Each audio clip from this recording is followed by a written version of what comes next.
আজ আমরা কথা বলবো এমন একটি জায়গা নিয়ে যেটি আমাদের সবার প্রিয় লাল ফুল। লাল ফুল মানে শৈশবের স্মৃতি, গল্প আর রঙিন দিনগুলোর নাম।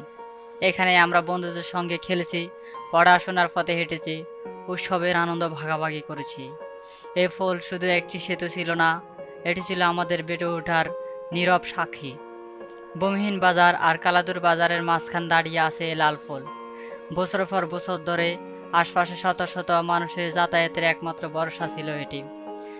গ্রামের হাঁটে যাওয়া, স্কুল কলেজে যাওয়া, পড়াশোনা করা কিংবা জরুরি মুহূর্তে যাত্রা, সব কিছুতে লাল ফুল অবদান ছিল অপরিহার্য।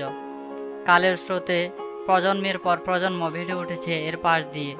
অনেকের বাল্যকালের প্রথম স্কুলে যাওয়া, মুক্তবে যাওয়া, কলেজে যাওয়া শুরু হয়েছিল এই ফুল পার হয়ে। এমনকি ঈদ, মেলা, যে কোনো উৎসবের এই ফুল হয়ে উঠত মানুষের মিলন মেলা। লাল ফুল যেন শুধু ইট পাথরের কাঠামো নয়, এটি একটি ইতিহাস, একটি সংস্কৃতি, আমাদের আবেগ। কিন্তু সময়ের সঙ্গে সঙ্গে সেই লাল ফুল আজ ঝুঁকির মুখে। নদীর স্রোতে ধীরে ধীরে তার পাশ বয়ে এসেছে। যে জায়গায় একদিন ছিল খেলার মাঠ, আর সেখানে দেখা যাচ্ছে নদীর ভাঙা তীর। যে পথে ছিল অসংখ্য পা হেঁটে গিয়েছে, আর সেখানে ভাঙনের করাল ছায়া।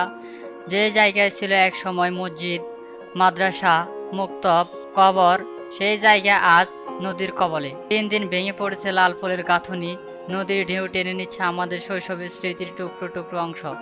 মনে হয় এই ফুলও বুঝে আমাদের সঙ্গে একসাথে বুড়িয়ে যাচ্ছে।